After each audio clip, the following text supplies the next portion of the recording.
स्थान पर खड़े हो जाएं। अंतर्राष्ट्रीय गीता जयंती महोत्सव पर 15 मिनट तक गीता के एक अध्याय का पाठ करेंगे।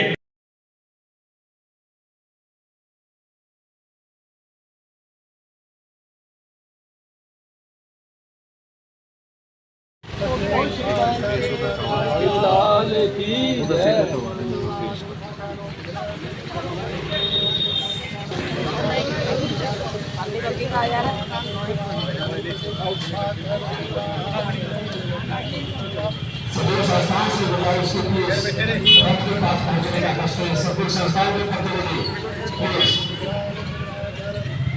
बार-बार सभी को अनाउंस किया जा रहा है। प्लीज संस्थान के प्रतिनिधि सभी से गुजारिश है प्लीज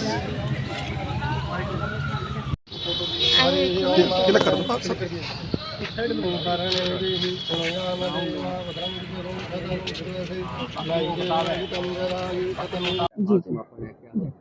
देखिए, ये बहुत ही खुशी की बात है कि माननीय मुख्यमंत्री जी ने जो है ये पूरे साल में आखिरी का जो हमारा दिसंबर का महीना है उसमें हम लोग 23 तारीख को 22 और 23 तारीख को जिस तरह से पूरे मुझे लगता है कि शायद हिंदुस्तान के अंदर ही, हरियाणा में तो बहुत ज़्यादा और हिंदुस्तान के अंदर ही बल्कि अंतर्राष्ट्रीय स्तर पर भी जो है गीता महोत्सव मनाया जा रहा है। और गीता से हमें जो शिक्षा मिलती है उसके बारे में जो है सभी को बताना और उसके बारे में मनन करना, चिंतन करना ये बहुत ज़रूरी है, क्योंकि आज इतनी ऊहा-पोह की ज़िंदगी है हर हर इंसान की कि उनको कुछ ना कुछ तो ऐसा चाहिए कि जिससे उनको थोड़ा सुकून मिले। तो गीता जो है वो हमें बहुत शांति देती है और हमें बहुत सी प्रेरणा भी देती है कि हमें अपना कर्म जो है वो कैसा करना चाहिए।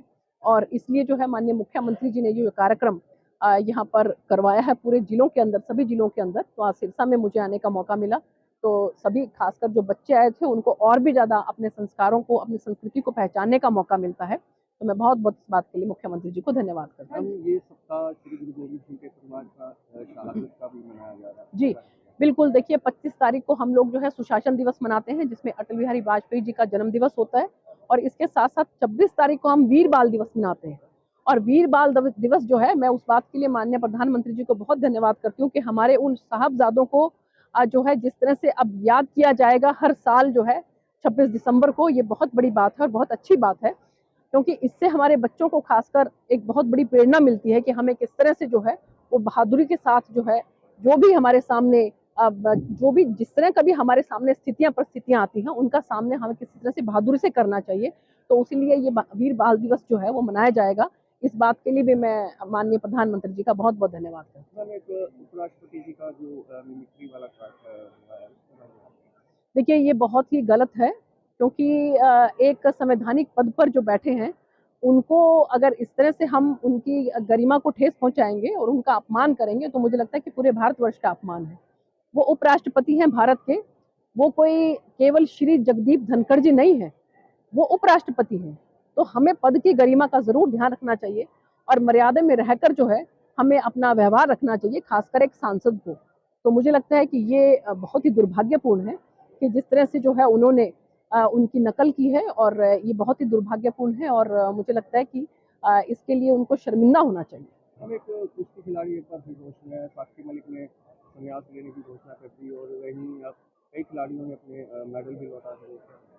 देखिए, जो भी एक प्रक्रिया के तहत चुनाव हुआ और चुनाव में जिस तरह से जो है एक उसमें चुने गए हैं और जो दूसरा पक्ष है वो उसमें नहीं चुना गया है, तो मुझे लगता है कि अगर चुनाव में तो देखिए हार-जीत होती रहती है।